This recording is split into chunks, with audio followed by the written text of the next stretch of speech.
याद शक्ति जब घटती है तो फिर मृत्यु निकट आने वाली है। और जो लोग चाहते हैं मेरी स्मरण शक्ति जल्दी ना घटे, उनके लिए क्या उपाय? उन लोगों को चाहिए कि गहरी नींद सोना चाहिए, कम से कम 7 घंटे। सोते समय सोचना नहीं चाहिए। कितने लोग सोते भी हैं और सोचते भी, और जो दिमाग 24 घंटे चलता रहता है। गाड़ी जब तुम खरीद कर लाते हो, कंपनी का नियम है कि 12 घंटे गाड़ी चलाने के बाद थोड़ा आधा घंटे रेस्ट दो, गाड़ी का इंजन फट जाएगा। और तुम अपने दिमाग से सोचते सोचते 20 साल से सोचना बंद ही नहीं किए हो, उसका शरीर स्वयं पूरी बॉडी की सर्विसिंग करता है। और गहरी लोग 35-40 साल में बदसूरत हो जाते हैं। कितनी स्त्रियां भी बहुत चिंता करती है और चिंता करते करते पूरी रात निकल जाती है। तादाद से ज़्यादा चिंता करने से आपका शरीर सुंदरता को धीरे धीरे खो देता है। इसलिए जितना जरूरी है उतना ही सोचिए। अपने बिस्तर पर सिरहाने एक छोटी सी डायरी रखिए, छोटा सा पेन रखिए, इमरजेंसी लाइट रखिए। जब तुम बिस्तर पर सोने के लिए जाओगे तो दिमाग सोचना शुरू कर, कल तुम्हें क्या क्या करना है वो सब दिमाग याद कराएगा और बार बार याद कराएगा। और जब तक तुम उसको याद करोगे तब तक नींद नहीं आएगी। और तुम्हारे मन को संदेह रहता है कि कहीं कल भूल ना जाइए काम, तो इसलिए बार बार रिपीट हो रहा। इमरजेंसी लाइट जलाइए, कलम खोलिए, डायरी में लिख दीजिए कल क्या क्या करना। सारी बातें जब डायरी में लिख जाएंगी, तुम्हारे मन को भरोसा हो जाएगा कि अब लिख गया है, अब इसको देख करके कल सबको काम बताएंगे। तब तुम्हारा मन सोने के लिए तुमको आदेश कर देगा, तब ये शरीर सो जाएगा। ये भी बहुत प्रैक्टिकली कला है, इस कला को सीखो। सबको तिलक सेवा प्रारंभ हो गई है। श्रद्धा से भक्तगण दक्षिणा अर्पित कर रहे हैं। मुझे यहाँ नेपाल की याद आती है। सब कुछ नेपाल जैसा वातावरण है। कल से मैं यही एहसास कर रहा हूँ। कुछ यहाँ के मंदिर भी नेपाल जैसे, कई मंजिल ऊंचे मंदिर बनाते हैं लोग। और नेपाल भी एक दिन भारत का ही था, लेकिन किसी कारणवश नेपाल देश अलग हुआ है। महात्मा विदुर से एक बार महाराजा धीराज धृतराष्ट्र ने बुलाकर पूछा था, हे विदुर, मुझे रात में नींद नहीं आती है और दिन में चैन नहीं मिलती है, कोई उपाय बताइए। महाराजा धीराज धृतराष्ट्र विदुर के ज्येष्ठ भ्राता है। विदुर छोटे भाई हैं, लेकिन विदुर विद्वान हैं, विदुर ज्ञानी हैं, विदुर महात्मा हैं, विदुर विवेकवान हैं। धृतराष्ट्र अंधे हैं और दुर्योधन के मोह में डूबे हुए। भाइयों में बड़े होने के नाते धृतराष्ट्र को हस्तिनापुर की गद्दी पर बैठने का अवसर मिला और महाराजा धीराज की पदवी मिली। प्राचीन समय में बड़े भाई को गद्दी मिलती थी, लेकिन कभी कभी उम्र में तो भाई बड़ा है लेकिन बुद्धि में रद्दी है, और रद्दी बुद्धि को गद्दी मिल गई तो गद्दी भी रद्दी हो गई। कभी कभी संतों में भी ये परंपरा चल रही कि जो बड़ा गुरु भाई है उसको महंत बनाया जाए, और बड़ा गुरु भाई बड़ा बैल है, बुद्धि बिल्कुल नहीं, तो बैल को महंत बना दिया। और जो बुद्धिमान लोग थे वो बैल की पूंछ पकड़कर चल रहे, सारा आश्रम बंटाधार हो गया। कौन है बड़ा, कौन है छोटा? भागवत में एक प्रसंग आया है, इसको हटा दो, बड़ा प्यारा प्रसंग है।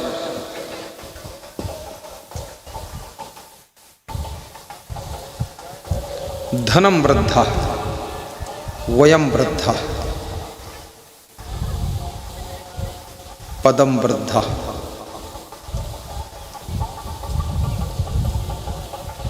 सर्वम वृद्धा ज्ञानम वृद्धा सर्वम भवेत्। जो धन में बड़ा है वो भी बड़ा है, पद में बड़ा है वो भी बड़ा है, उम्र में बड़ा है वो भी बड़ा है, लेकिन ज्ञान में जो बड़ा है, बुद्धि में जो बड़ा है, वो सभी से बड़ा है। ये बहुत बड़ी बात है, बुद्धि और ज्ञान।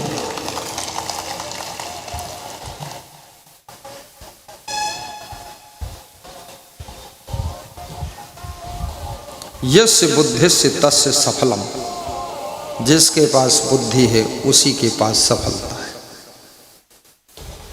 मैं महंत लोगों से भी कहूँगा, आश्रम के मठाधीशों से भी कहूँगा, गद्दी नसीन आचार्यों से भी निवेदन करूँगा, मरने से पहले अपने उत्तराधिकारी का चुनाव कर दीजिए और 60 साल की उम्र हो जाए तो अपने उत्तराधिकारी को चुन करके स्वयं थोड़ा फ्री रहने का आनंद भी लीजिए और नौजवान के कंधों पर बोझा लाद कर बैठकर मुस्कराते हुए।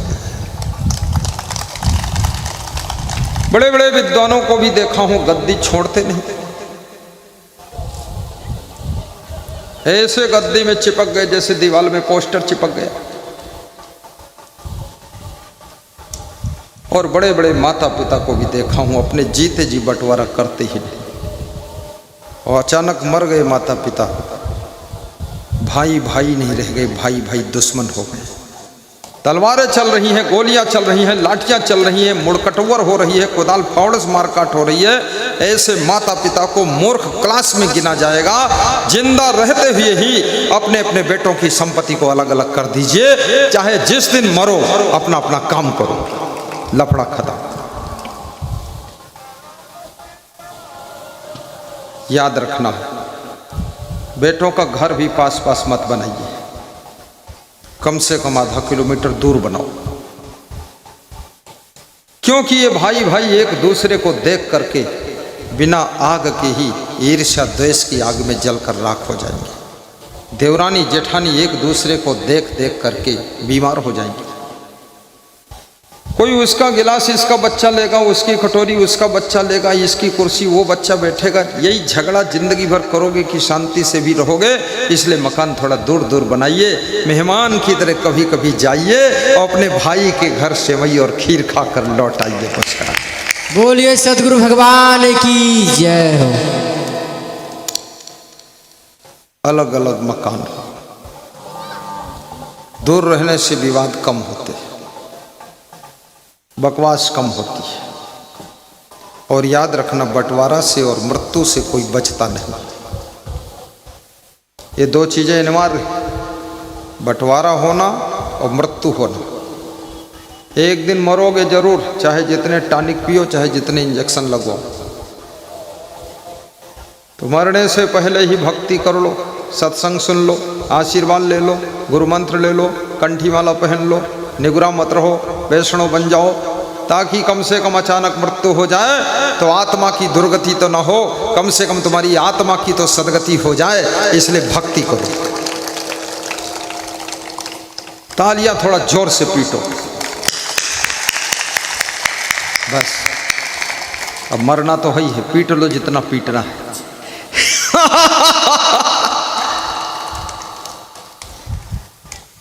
मरना भी है तो हंस कर मरो, दुखी होकर मरना मूर्खों का काम, रो रो कर मरना अज्ञानियों का काम, चिंता करके मरना मूढ़ व्यक्ति का काम है। क्योंकि मरने के बाद जगत की लीला सब समाप्त हो जाती है, अब चिंता के लिए कुछ बचा भी नहीं। 60, 70, 80 साल की जिंदगी भर बहुत काम कर लिया, बना लिया, कर लिया, सब हो गया। अब तो कम से कम मरते समय चिता में शरीर जले उससे पहले चिंता की आग को बुझा दीजिए और ज्ञान का दीपक जला लीजिए। उसके बाद में चिता में शरीर को जला दीजिए।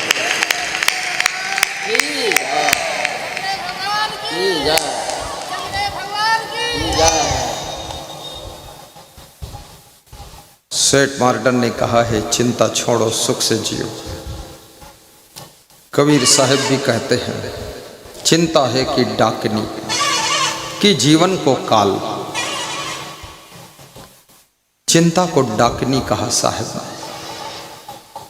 क्योंकि सबकी सुख शांति को लूट लेती है चिंता, इसलिए डाकनी है। डाकू आता है धन और सामान लूटता है, लेकिन चिंता जब आती है तुम्हारी सुख शांति को लूट लेती है, नींद को भी लूट लेती है।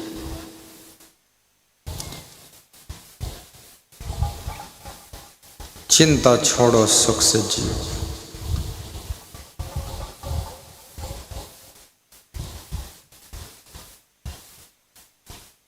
हमेशा बच्चों का बंटवारा भी समय पर कर दीजिए। अपनी सभी बहुओं को भी धन संपत्ति जमीन दे दीजिए, अपने लिए भी कुछ अलग रख लीजिए। अगर सभी बच्चे बहु सेवा करें तो सबको लास्ट में लिख देना, नामनी कर देना कि सबको मिल जाए इसमें से। और जो ना सेवा करे तो जो करता है उसी को लिख देना, ऐलान कर देना जो सेवा करेगा उसी को दूंगा ये अपना हिस्सा। 4 बीघा जमीन है, 3 बच्चे हैं, 1-1 बीघा बच्चों को दे दो, 1 बीघा अपने लिए रख लो। और 1 बीघा वही पाएगा जो सेवा करेगा। जिसको पाना है सेवा करो, नामनी कर दूंगा, लास्ट में करूंगा।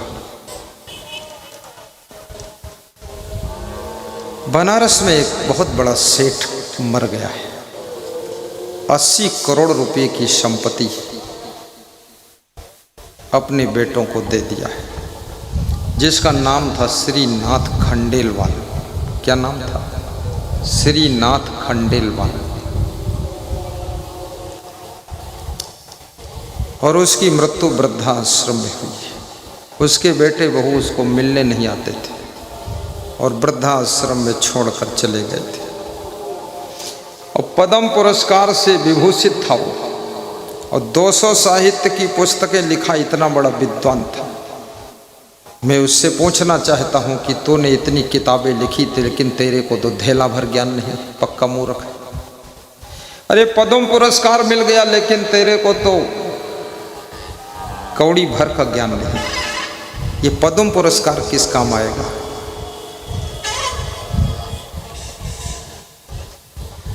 बेटे और बहुओं ने सेवा नहीं किया है, वृद्धाश्रम में मरे हैं, दफन करने भी लोग आए नहीं। 80 करोड़ की संपत्ति दिया, ये मूर्ख है। ये पद्म पुरस्कार नहीं, इसको मूर्ख पुरस्कार मिल गया। सरकार भी उनको पुरस्कार दे देती है जिनसे सोचती कुछ हमको वोट मिल जाएगा। तुम उनसे लाख गुना अच्छे हो, तुमको पुरस्कार कुछ मिलेगा। तुम पद्म पुरस्कार बताते, तुमको ये कमंडल भी पुरस्कार में नहीं मिलेगा। लेकिन जिनसे वोट मिलने की संभावना है उनको भारत रत्न भी मिल जाएगा। सब चंडाली है। और उसकी वो दुर्दशा हो गई, 80 करोड़ में 40 करोड़ अपने बच्चों को दे देता और 40 करोड़ किसी आश्रम संस्था में दे देता, और उसी में से 10 करोड़ अपने पास रखता और 4 नौकर लगा लेता, 2 नौकरानी और 2 नौकर। रात सुबह शाम तेल मालिश करे, पत्नी के लिए मालपुआ बने, तेरे लिए सेवई बने, माल छको, कार में चलो। बेईमानों की ऐसी तैसी, क्या लफड़े में फंसे वहां मर रहे हो वृद्धाश्रम। जिन बच्चों को जन्म दिया तुम से बुद्धिमान बहुत हो, पढ़ाया लिखाया है तुमने उनको, वह तुम्हारी सेवा नहीं कर रहे हैं। तुम इतने दर बदर भटक रहे हो, तुम इतने दीनहीन कैसे बन गए? इतने बड़े घर परिवार का बिजनेस का मैनेजमेंट तुमने किया है, तो कम से कम तुम अपने जिंदगी का, अपने शरीर का, अपनी पत्नी का मैनेजमेंट लास्ट में कर लो। और पैसा है जिसके पास वो दुनिया में लाल है, और पैसा रहा ना पास तो फिरता ठन ठन गोपाल है, फिरता ठन ठन गोपाल है। अपने जिंदगी में ही पुण्य भी कर लो, दान भी कर लो।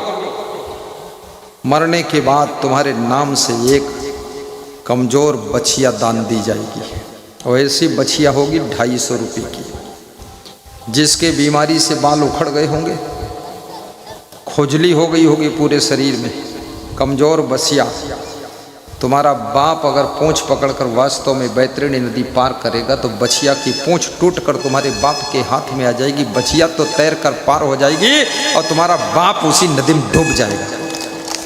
अपने बाप को बैतरणी से पार करने के लिए बछिया लोग दान देते हैं, उसमें भी बेईमानी है। कमजोर बछिया 250 रुपये की, दूध तो देगी ही नहीं, अरे मूत्र दे दे वही बहुत बड़ी बात है, अधमरी है मर जाएगी। ये जो भी तुमको करना है अपनी जिंदगी में दान पुण्य करो, अपनी जिंदगी में सब धर्म कर्म कर लो। मरने के बाद आशा मत रखिए कि हमारे बेटे करेंगे, पोते करेंगे, वो करेंगे, ये करेंगे। ये सब लफड़े से मुक्त हो जाइए।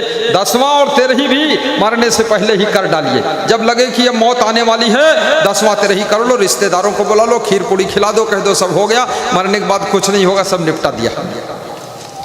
उत्तर प्रदेश में सीतापुर जिले में रामविलास पटेल ने पूछा, गुरुदेव मरने वाला हूँ क्या करूँ? हमने कहा 10वां 13वीं पहले कर दो।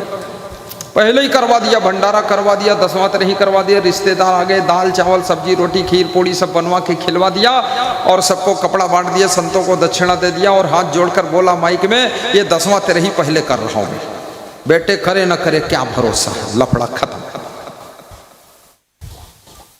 लेकिन याद रखना, यदि तुम किसी के पुत्र हो, पुत्र धर्म को निभाना। ये शरीर भी तुम्हारा नहीं है, ये तुम्हारे माता पिता के शरीर से बना हुआ उनके शरीर के हड्डी मांस का एक टुकड़ा है। इस शरीर के तुम मालिक नहीं हो, तुम्हारे माता पिता ही मालिक है। ये शरीर उन्हीं के शरीर के अंश से बना हुआ है, इसलिए उनकी सेवा नहीं किया बहुत बड़ा पाप लग जाएगा। और मनुष्य जीवन मिला अगर सपरिवार गुरु की भक्ति नहीं किया तो मनुष्य जीवन पाना भी व्यर्थ हो जाएगा। जानवरों जैसे पैदा हुए, जानवरों जैसे खाया पिया सोया मर गए। ऐशाम न विद्या न तपो न दानम न चापशीलम गुणो न धर्मा ते मृत्यु लोके भूई भार भूता मनुष्य रूपेण मृगाश्चरम।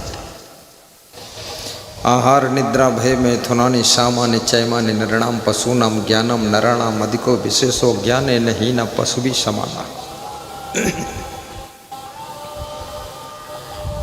जो ज्ञान से हीन है पशु के समान है।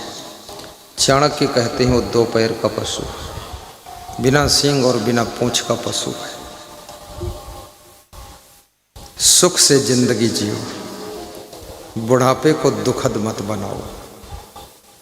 जवानी में ही अपने बुढ़ापे के लिए व्यवस्था कर लो। जब तुमको तीर्थ नहाने जाना होता है तो 1 महीने पहले ही सब व्यवस्था कर लेते हो। सबको मालूम है बूढ़ा होऊंगा तो पहले ही व्यवस्था कर लो। अच्छा मकान बना लो, अच्छी कार भी ले आओ, थोड़ा पैसे कमा कर जमा भी कर लो। शरीर को स्वस्थ रखने के लिए थोड़ा व्यायाम भी रोज करो। तुमसे कितना ही कोई प्रेम करता हो, मोह करता हो, ममता करता हो, लेकिन जब बीमार होगे तो बीमारी का दुख अकेले भोगना पड़ेगा। बीमारी का कष्ट कोई बांट नहीं पाता है, अकेले ही कष्ट भोगना पड़ता है। इसलिए अपने शरीर को स्वस्थ रखने के लिए जिम्मेदारी आपकी है। आप इतना भूत प्रेत चुड़ैल की तरह संसार में क्यों औंधे पड़े हुए? खसम बिन तेली को बैल भयो। काम भी करिए लेकिन थोड़ा आराम भी करिए, काम भी करिए थोड़ा भोजन भी कीजिए। और शरीर काम करने से बीमार नहीं होता है, शरीर ज़्यादा आराम करने से बीमार होता है। और शरीर अधिक भोजन खाने से बीमार होता, कम भोजन खाने से बीमार नहीं होता है। और शरीर गहरी नींद में ना सोने से बीमार होता, चिंता करने से बीमार होता है। हंसते नहीं हैं लोग, इसलिए भी बीमार हो जाते हैं। थोड़ा जोर से हंसा भी करो, नहीं हंसोगे तो भी मर जाओगे। और ये मुंह इतना सुंदर मिला हंसने के लिए, इतने सुंदर दांत, इतने सुंदर ओंठ हैं। जब चाहो तब खोल दो ओंठ, निकाल दो दांत, हंस दो। और नहीं हंसोगे तो भी आग में जलकर राख हो जाएगा। ये दांत भी आग में जलेंगे, चिता में जलेंगे। अरे जलने से पहले हंस तो लो, कम से कम इन ओंठों को खोल तो दो, ठहाका तो लगा दो, फिर जल जाना। कितने तरीके से समझाऊं, लाखों तरीका है, वो रोज नया नया तरीका निकाल के समझाता रहता हूं।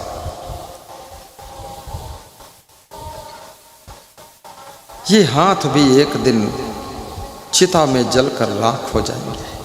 चिता में जलने से पहले इन हाथों से थोड़ा सेवा करो, इन हाथों से कमाए हुए धन से सत्संग कराता, इन हाथों से थोड़ा सा अपने बाल बच्चों को भी संभाल दो, शिक्षा दे दो, इन हाथों से अपने बूढ़े माता पिता को भोजन भी खिला दो, इन हाथों से कोई भिखारी आया भिक्षा भी दे दो, इन हाथों से थोड़ा अपनी कमाई गुरु जी की सेवा में ऐसे दान कर दो जैसे वो समस्तीपुर के अभी तमाम नित्यदानियों ने दान किया है, ऐसे थोड़ा दान भी कर दो। धर्म की रक्षा के लिए दान का महत्वपूर्ण स्थान है। जिस समय महात्मा बुद्ध ने बौद्ध धर्म का प्रचार किया था, अनाथ पिंडक नाम के भक्त ने 100 करोड़ स्वर्ण मुद्रा उनको दान दिया था। 2500 साल पहले 100 करोड़ सोने की मुद्रा बहुत कीमत रखती, 100 करोड़, 1 करोड़ नहीं। अशोक सम्राट ने भी 100 करोड़ स्वर्ण मुद्रा दान दिया था। और 1-1 करोड़ 2-2 करोड़ वाले तो हजारों लाखों लोग थे, लेकिन ये 100-100 करोड़ वाले 2 लोग थे। हिंदू धर्म क्यों कमजोर हो रहा, क्यों लोग ईसाई बनते जा रहे हैं? दान घट रहा है। मंदिर के लिए दान करो, मंदिर बनाइए, मंदिर से भी हिंदू भाई मजबूत होगा। सत्संग के लिए दान करो, ताकि सत्संग होगा तो संस्कार मिलेंगे, तो हिंदू धर्म मजबूत होगा। कोई सत्संग करा रहा हो उसको चंदा दीजिए, वो नहीं लेना चाहता तो जबरदस्ती दे दीजिए, उसकी जेब में डाल दो, जेब में ना ले तो पेंट में डाल दो, उसके आंगन में फेंक कर आ जाओ कि ये पकड़ो 5000 हमारा भी 10,000। उसकी हिम्मत बढ़ा दो, साहस बढ़ा दो। दान दिए धन ना घटे जो सहाय रघुवीर। दारू पीने से धन घटता है, जुआ खेलने से धन घटता है, लेकिन दान करने से, पुण्य करने से, सेवा करने से धन कभी घटता नहीं है। दान करना ऐसे है जैसे किसान खेत में बीज बोता है। खेत में बीज बोने से अन्न घटता नहीं है, बल्कि 4 महीने के बाद अन्न 1000 गुना वापस लौट कर आता है। ऐसे ही दान करने से धन घटता नहीं है, 6 महीने के बाद वो 10 गुना वापस लौट कर आता है। भारत देश में सबसे बड़े दानी रतन टाटा थे। नंबर 2 बड़े दानी मुकेश अंबानी, और ये दोनों बहुत धनवान हैं। जब कोरोना आया था, रतन टाटा ने 1500 करोड़ रुपए दान दिए थे देशवासियों की वैक्सीन लगाने के लिए, और 500 करोड़ रुपए मुकेश अंबानी ने भी दान दिया था। 500 करोड़, 5 करोड़ नहीं, 500 करोड़। और हम लोगों ने क्या किया था? वैक्सीन लगवा लिया था। इतनी बहादुरी काम हम लोगों ने भी किया था। देश की अर्थव्यवस्था चरमरा गई थी। दान करने वाले कभी गरीब नहीं होते हैं, और दारू पीने वाले कभी सुखी नहीं होते हैं, जुआ खेलने वाले कभी अमीर नहीं होते हैं, गाली बकने वाले किसी के प्रिय नहीं होते हैं, और सेवा करने वाले कभी अभागे नहीं होते हैं, भाग्यशाली बनते हैं, और पति पत्नी प्रेम से रहने वाले कभी दरिद्री नहीं होते हैं, और बच्चों को संस्कार देने वाले माता पिता कभी दुख नहीं पाते हैं, और जो बच्चे माता पिता की सेवा करते हैं वह कभी भी भटकते नहीं हैं, और जो गुरु की भक्ति करता है, नित्य प्रवचन सुनता है, उसका मन मंदिर तन तीर्थ दिल देवालय बन जाता है, उसके कर्म ही धर्म बन जाते हैं, उसकी वाणी ही अमृत वाणी बन जाती है, जो सत्संग की गंगा में डुबकी लगाता है।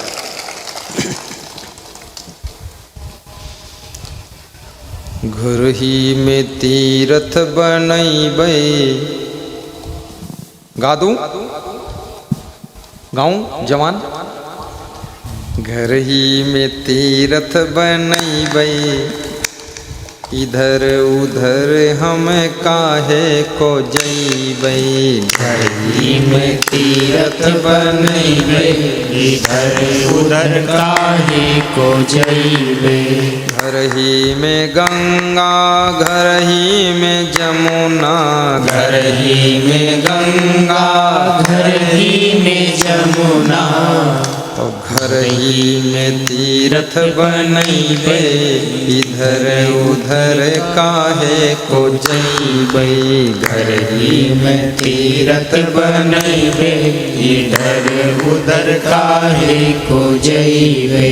सासु को गौरा ससुर महादेवा, सासु को गौरा ससुर महादेवा, स्वामी को ईश्वर बनैबे, मंदिर हम काहे को जइबे। एक स्त्री में तीरथ के द्वार पर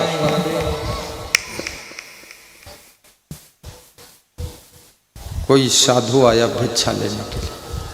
वो मूसल से धान कूट रही थी। पड़ोसी सहेली उसके घर बैठी थी। साधु ने बोला, अलख निरंजन भिक्षाम देही।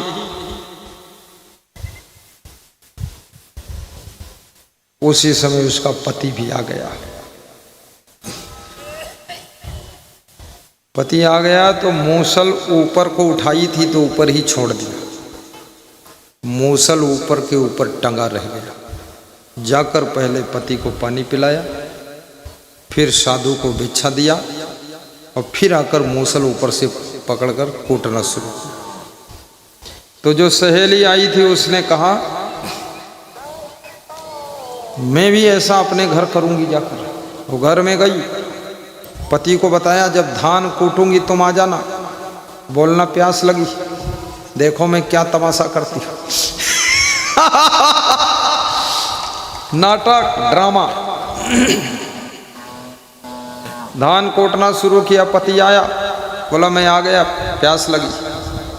तो मूसल ऊपर ले गई तो ऊपर ही छोड़ दिया और देखने लगी कि रुका है कि नहीं रुका है। और मूसल आकर गिरा तो उसके दांत टूट गए, ओंठे कट गए। अरे बोली, मेरा मूसल तो मेरे को ही काट दिया, चोट कर दिया, क्या बात है। फिर गई शिकायत करने के लिए पड़ोसिन के यहाँ कि तेरा मूसल ऊपर रुक गया, मेरा मूसल तो ऊपर धमधूसर गिर गया। ओंठ कट गई, दांत टूट गए। तो उस स्त्री ने कहा, मैं सती स्त्री हूं, मैं अपने पति को परमेश्वर परमात्मा मानती हूं और मंदिर वंदिर जाने का टाइम नहीं, तीर्थ नहाने का टाइम नहीं। मैं तो पति के सुबह शाम पैर छू लेती हूँ, समय पर भोजन देती हूँ, समय पर उनको पानी पिला देती हूँ, बस वही मेरा सतीत्व है। उसी के कारण मूसर ऊपर रुका रह गया। तू क्या करती? बोले मैं तो पति को हफ्ते में एक बार कूट देती हूँ। बोले इसीलिए वो मूसर ने तेरे को कूट दिया, ऐसे थोड़े ऊपर रुक जाएगा वो। जो स्त्री पति भक्त है उस स्त्री का सतीत्व जागृत हो जाता है। जो शिष्य परम गुरु भक्त है उसका शिष्यत्व जागृत हो जाता है, उसमें शक्ति आ जाती है। और जिसकी भक्ति परिपक्व हो गई वो भक्त भी अपने गुरु का नाम लेकर के किसी को दुआ दे देता, आशीर्वाद दे देता है तो भी फलित हो जाता। गुरु को पता भी नहीं है, भगवान को मालूम भी नहीं क्या हो रहा है, भक्त ने भक्त को आशीर्वाद दे दिया कि जाओ गुरु जी की तरफ से आशीर्वाद है, तो भी फलित हो जाता है। ऐसा हजारों उदाहरण है। तो अपने स्वामी को, कलयुग कितना बिगड़ रहा है, क्या हो रहा है, मैं कहता हूं कितना ही बिगड़ जाए, लोग गोबर थोड़े खा लेंगे, बहुत बिगड़ जाएगा। ठंडी लगेगी तो रजाई तो ओढ़ेंगे। खूब बिगड़े संसार, गर्मी लगेगी तो पंखा कूलर ही तो चलाओगे। बिगड़ा क्या है? इससे ज्यादा तो द्वापर त्रेता सतयुग में सब बिगड़ा था। कलयुग में तो बहुत सुधरा है। आजकल सत्संग होता है, हजारों लोग बैठकर सुनते हैं और गुरु जी से इतना प्रेम करते हैं। सतयुग द्वापर त्रेता में तो साधु संत का यज्ञ विध्वंस कर देते थे, लोग उखाड़ के तंबू उम्बू फेंक देते थे। आजकल तो ऐसा हो गया जहाँ तंबू लगाओ लोग भी उसमें मदद करते हैं। बिगड़ा नहीं है, कलयुग में और सुधार हुआ है। कलयुग की चेतना जागृत हुई है और कलयुग में लोगों ने अपनी अपनी भक्ति करके सत्संग के रंग में जीवन को रंग करके अपने घर घर में सतयुग स्थापित कर दिया है। सबके घर सतयुग आ रहा। सासू को गौरा ससुर महादेवा, सासू को गौरा ससुर महादेवा, स्वामी को ईश्वर बनैबे, मंदिर हम काहे को जैबे। स्वामी को ईश्वर बनैबे, गाइए सब गाइए, हम काहे को जैबे। चमर सेवा पिता के सेवा करी कई, मात पिता की सेवा करके कोटिन तीर्थ फल पैबे, घर उधर काहे को जैबे। घर ही में तीर्थ बनैबे, इधर उधर काहे को जैबे। साधु गुरु की सेवा करके, साधु गुरु की सेवा करके, दिल की तपन बुझैबे, इधर उधर काहे को जैबे। घर ही में तीर्थ बनैबे, इधर उधर काहे को जैबे। ठग बटवार तीर्थ माला गे, ठग बटवार तीर्थ माला गे। काहे को जेब कटैबे, इधर उधर काहे को जैबे। घर ही में तीर्थ बनैबे, मंदिर हम काहे को जैबे। माटी के देवा बोले न डोले, माटी के देवा बोले न डोले। काहे कनेह लगैबे, इधर उधर काहे को जैबे। घर ही में तीर्थ बनैबे, इधर उधर काहे को जैबे। ओझा फकीर जगत भर मावे, ओझा फकीर जगत भर मावे। उनहु से तन धन बचैबे, मंदिर हम काहे को जैबे। उनहु से धन धन बचैबे, इधर उधर काहे जंतर को मंतर जैबे। चुड़ैल झंझट ये सब फालतू ढोंगा पोंगा, भूत प्रेत चुड़ैल मरही मसान नटवीर खबीस जिंद परिंद ओझा बहका नाउत जंतर मंतर तंत्र टोना टंबर जादू साढ़े साथी शनिश्चर मंगल टेढ़ा सीधा शकुन अपशकुन अंधविश्वास पाखंड आडंबर ये सब झूठा होता है। इसके लफड़े में कभी फंसना मत। कोई ओझा बहका बोले हम तुमको झाड़ देंगे तो तुम कह दो हम फाड़ देंगे, निकल जाओ बाहर। क्या तू झाड़ देगा फालतू बकवास। मेरे को ऐसा बजरंग बली गुरु मिला है, अब कोई ओझा बहगा की जरूरत नहीं है। आत्म ज्ञान सुनता हूँ, मस्त रहता हूँ। सारी दुनिया के संकट कट गए, अब तो रास्ता साफ हो गया। बोलिए सतगुरु भगवान की जय।